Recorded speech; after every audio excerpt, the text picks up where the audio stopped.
Ladies and gentlemen, members of the Fourth Estate and my colleagues in Rift Valley Region leadership, allow me to pick on a few matters that are very national that I must address before members of the Fourth Estate. Are we there? Are you ready? The national examinations. Teachers of this republic, led by Kenya National Union of Teachers, must be appreciated and must be appreciated wholesomely by the Kenya National Examination Council and by extension the government of this country.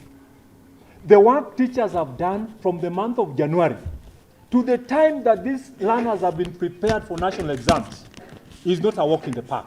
And I must say here, on behalf of the leadership of Kenya National Union of Teachers, this is a time that teachers must be recognized. We are going out there to supervise and invigilate national examinations. Ladies and gentlemen, it shall not be easy as any other onlooker would think. Teachers sacrifice to invigilate. Teachers sacrifice to mark exams. Teachers sacrifice to supervise exams. If one thinks this is an additional advantage to the teacher, I want to put it straight. It is a total sacrifice of a teacher to do this work. Mark exams, supervise exams, invigilate exams. We call upon the National Examination Council. The business we witnessed this time round, and this is the year 2023, let us take a total departure from the behavior and the kind of frustrations that we gave our teachers this time round, those teachers who worked.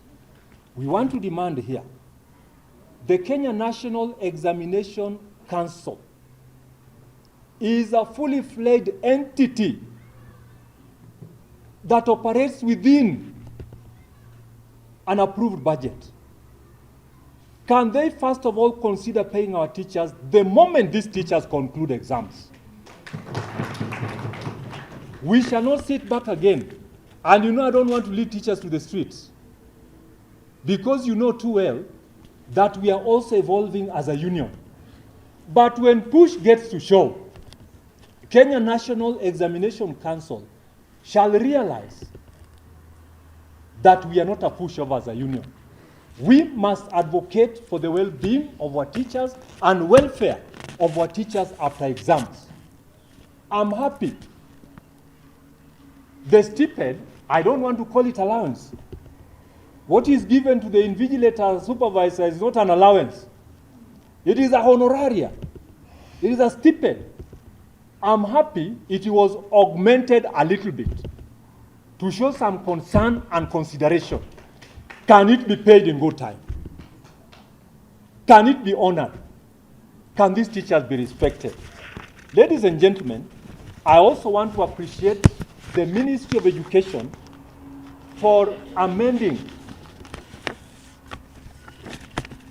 clustering of grades. You know, some of our learners missed being in institutions after being candidates because the grading system they could not abide by. They could not. And I want to draw you back, ladies and gentlemen, to the fight that we've had severally for quite some time. The clustering and grading for those who should go to P1 institutions. Most of our C-plane candidates could not get into colleges. But I want to thank God. Somebody somewhere listened to us. As teacher training colleges were dying, there was an amendment in the clustering for the grades that allow our teachers joining colleges to join colleges. And now I want to pronounce here that colleges are almost full. Teacher training colleges are almost full. And I gave an example of a college in Nyanza This is semi teachers training college. I went there personally. Do you know the number of tutors in the college outnumbers the number of students in the college? So you could wonder who is teaching who. I want to say that the grading system amendment is welcome, and we shall have so many of our learners who have done KCE to be admitted in universities, because universities are also becoming empty. Thank God we are there. Ladies and gentlemen, I want to say here and now that the employment of our teachers by Kenya Kwanza government through Teacher Service Commission, we must appreciate. It is for the first time in almost 2 decades that teachers have been employed in numbers. What used to happen was 5,000 for every other financial year, and a paltry 2,500 in the employment known as replacement. But what are we seeing now? Over 56,000 teachers have been employed by the Kenya Kwanza government. We must take this time, ladies and gentlemen, to appreciate His Excellency the President of this nation. Wherever you sit, look around you. Look at the number of teachers that have been employed around you, because we man schools, isn't it? And even our branch secretaries can tell us that the head teachers have reported very well that the influx in terms of employment is real. We still call upon the government. Yes, you've done well, but can we employ even more so that we get to the education charter as was promised by the Kenya Kwanza government? And I want to thank the government once more for rolling out a very effective education charter that has led us to have these teachers in place. Much as our teachers have been employed, I want to note here on your behalf that the number of interns is bigger than the number employed on permanent and pensionable terms. How I wish our demand for automation of interns is done as immediate as yesterday. We know too well that teachers train, and once they train, what they expect is being employed in permanent and pensionable terms. Why we are not complaining, ladies and gentlemen, for the interns that have been employed, we look back and look at the big number of unemployed youths in this country. The government can only sustain these youths, and of course teachers, by giving some employment, whether as an intern or permanent and pensionable. Our demand here is that an intern should not go beyond 1 year before being rolled into permanent and pensionable. This is the only definite way to see to it that we are all teachers who trained together, who qualified together. The qualifications are the same. So why don't we join the rest in being permanent and pensionable? Union membership, ladies and gentlemen, I'm at war with Teacher Service Commission. You know, the Presidential Working Party was very clear that ECD, and that is PP1, PP2 to grade 9, shall belong to what we call a comprehensive school. Junior secondary is no more. We have comprehensive school, which is junior school, and then we have senior school. Why some of our teachers in the comprehensive school have been enrolled to KUPPET calls for so many questions and answers. Teacher Service Commission must take note that those teachers in the comprehensive school are under one head of institution, known as the head teacher of this school, through whom these teachers shall become members of a union. I want to say here and now, we shall not rest until our teachers who are in the comprehensive school are enrolled back to Kenya National Union of Teachers. Sisi hatutaki vita, but don't think that when we are not out there for war, we cannot fight. We are bracing very fast for proper war. These teachers must belong to KNUT. And I'm saying they must belong to KNUT. And if there's a reason why they should belong to any other union, let us be told. And the person taking them to this other union must tell us through which procedure are these teachers in another union. We must be told. Ladies and gentlemen, I want to say here and now that we are seriously implementing the 2021-2025 CBA on the part that we worked on, known as the addendum to the CBA. You know, a CBA is not sealed as it is. There is room. There is room for renegotiation. And that is what happened when the president pronounced 7 to 10%. And we were there with Teacher Service Commission. I know SRC came up with their own calculations, but you saw us there. And we said, instead of 7% to 10%, 7 being for the lowest paid teacher and 10 being for the highest paid teacher, we said it can't happen. The last beneficiaries in the 2017-2021 through monetary gains were the head teachers and deputies. Those who are in higher grades benefited, and those who are in the positions of administration benefited more than these other teachers who call themselves classroom teachers. And we said, let us have 2.4% to 9.5%.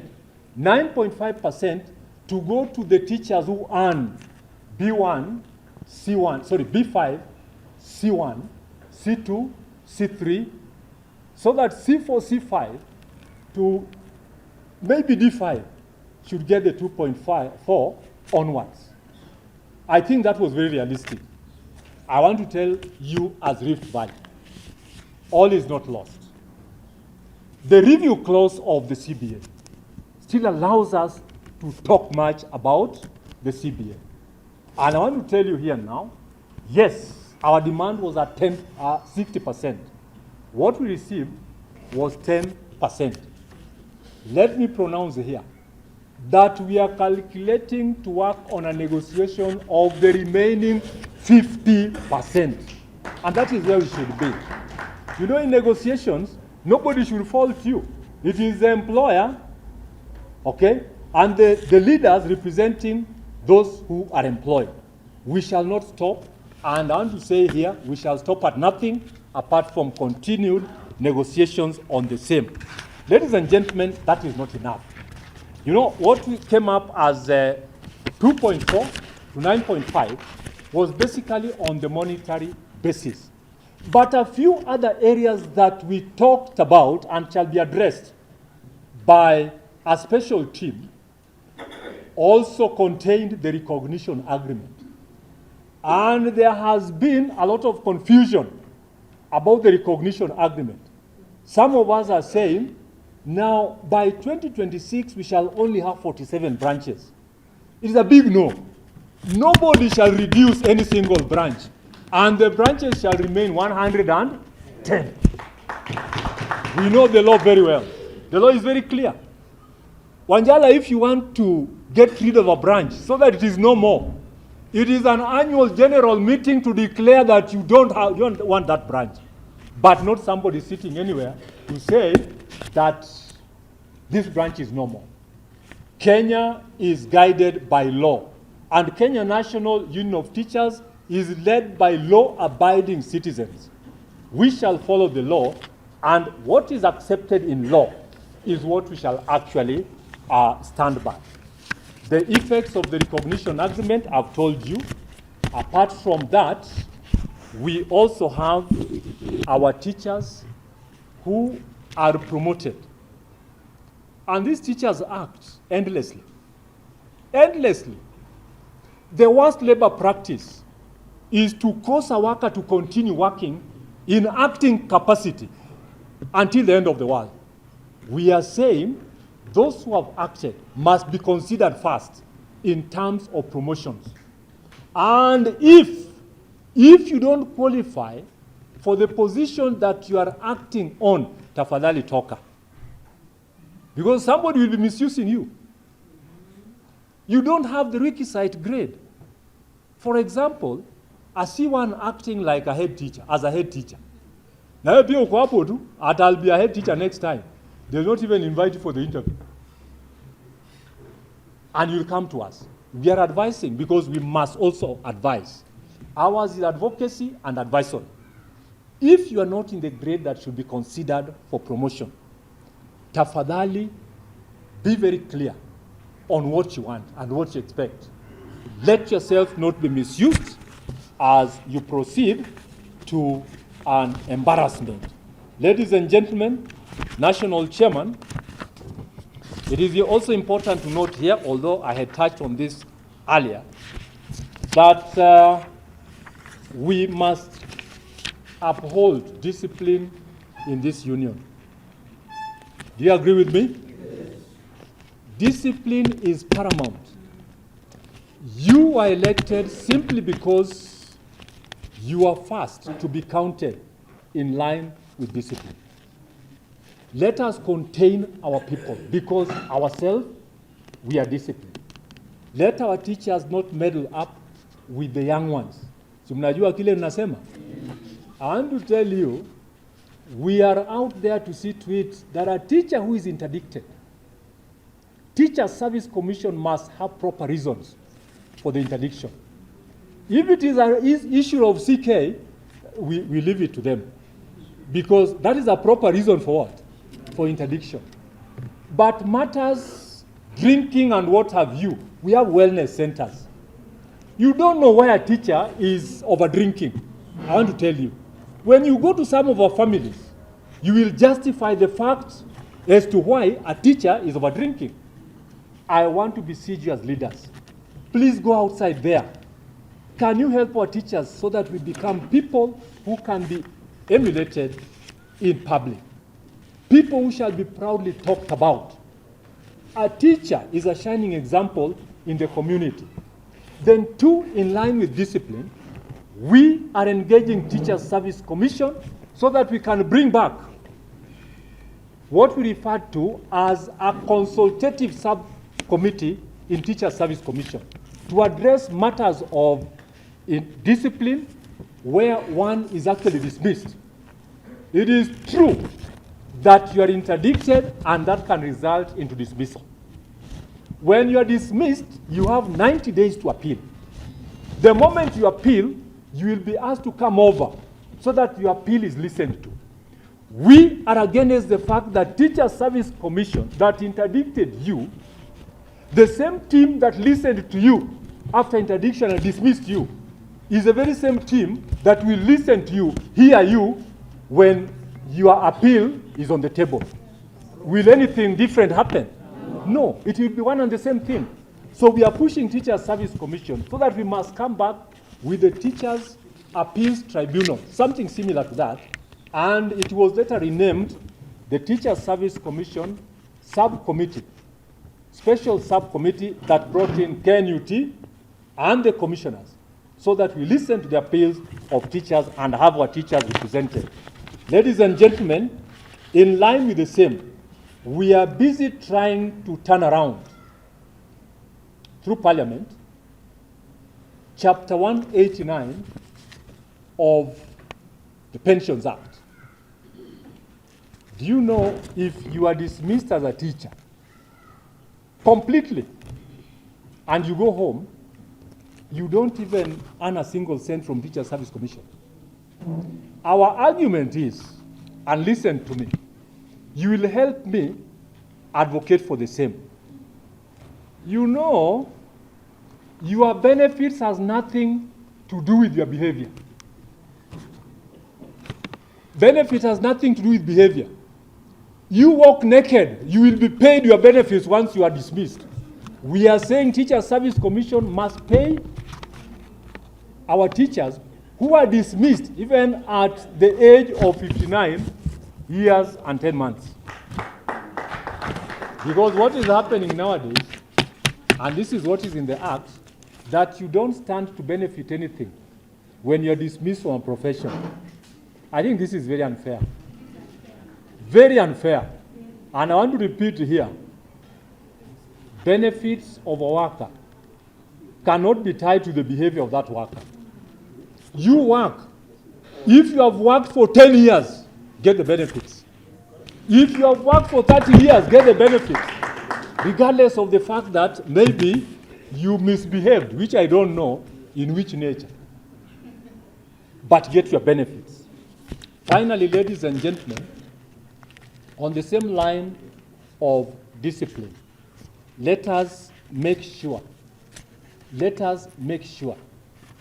that our school representatives are in charge of those schools. Where's Bureti branch? Yes, in Bureti, through some donor, all school representatives were trained. Are we there? We now have 24 branches of Rift Valley. Please talk to me well so that we can get a sponsor to train your school reps. If anything, that will add you some bonga points. Are we there? So that your elections in 2026 will just be, just a walk in the park. I'm sure teachers of Bureti will re-elect Rob and his team. And whenever they oppose you, please remind them of the training. That you were trained, just elect me once more. So ladies and gentlemen, that is where we are. In conclusion, National Chair, we shall have our 63rd Annual Delegates Conference this year in the first week of December. This year's Annual Delegates Conference shall be a theme ADC and shall take slightly more days than the usual ADCs.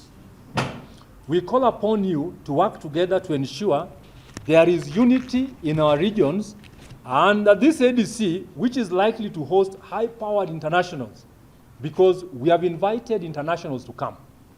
Are we there? Yes.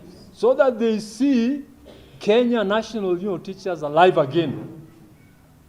I want to implore upon you to make sure that we bring together our teams to honor the international groups that shall be coming. We shall also have national delegates from other sectors. And when I was with my team in State House, what did number one say?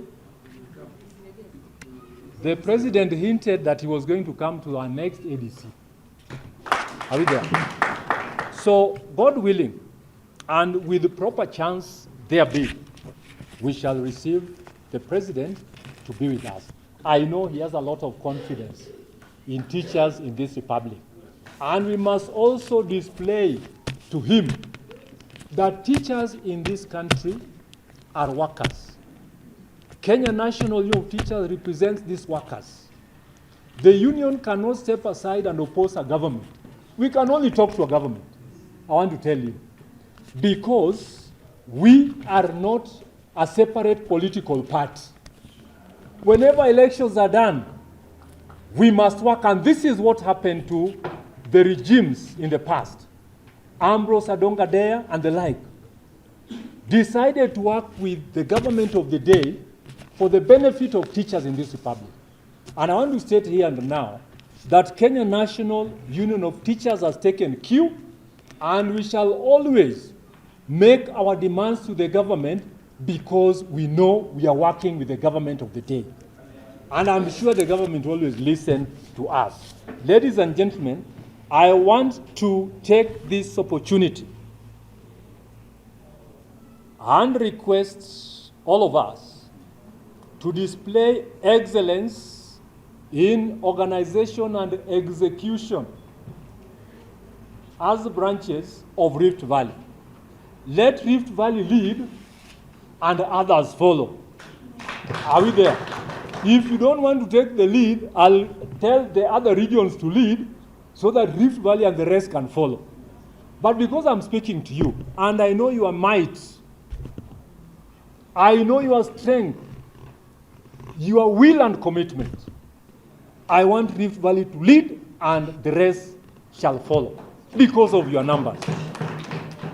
Ladies and gentlemen, finally, Chair, I want to welcome all of us, and allow me to announce here, Chair, that the next ADC shall be nowhere else apart from the city center of Nairobi. That is where it shall be. I want to repeat again, it shall not be a one-day conference because it is a theme conference. Can we move forward and show our might as I've demonstrated here about you and become the best and the leading union in Africa south of the Sahara, north of River Limpopo, and that is Kenya National Union of Teachers. Chairman, the geographical vastness of this region cannot be assumed when it comes to matters of decision making on who becomes the national leaders in the union. We are here to confirm that when the Rift Valley coughs, the nation catches cold. Rift Valley is the bedrock of numbers in our great union, and we must respect that and repeat. The only region that has over 500 delegates, hata ukiwa nani, when an opponent has bagged 500 out of the 1,800, count yourself done. And I want to count myself to be the proponent and not the opponent who has bagged 500 from Rift Valley, so that the opponent who comes in, I'll face without any fear. And I win with the greatest stretch of imagination. Solidarity. Solidarity. Yes, solidarity. Whatever. Chairman, whatever decisions we come out of here, we must respect. This is because the 100 delegates drawn from the 25 branches across the region are a representation of the elected leaders of Rift Valley. I want to tell you, don't demean yourself. Your BECs are not here. Your BECs are part of the delegates that represent 100 members.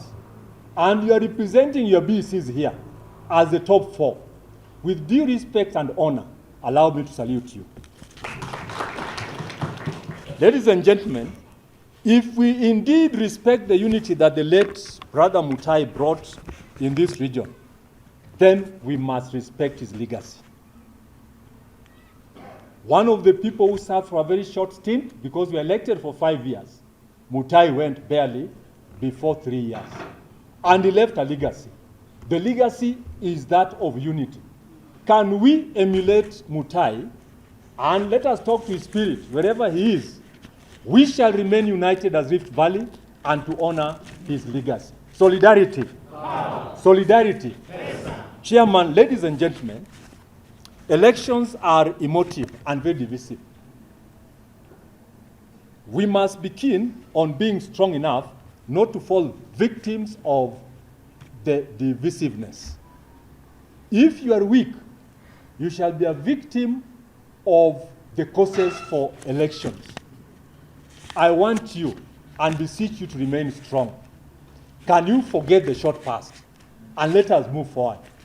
Let us call upon every other person who had a divergent opinion so that we actually build ourselves together and become one thing. Our unity shall always be our strength, even in times of difficulties. Allow me, National Chair, to address a few things that after I've actually worked on Rift Valley, and I must ask them, all that I've said about Rift Valley, all that I've said about this great union, and what I've said about you as an individual, do we all agree? And because this is a parliament with as many as of the opinion that all that we've shared about you say aye. Aye. The ayes have it. I don't have any other opinion. The ayes have it.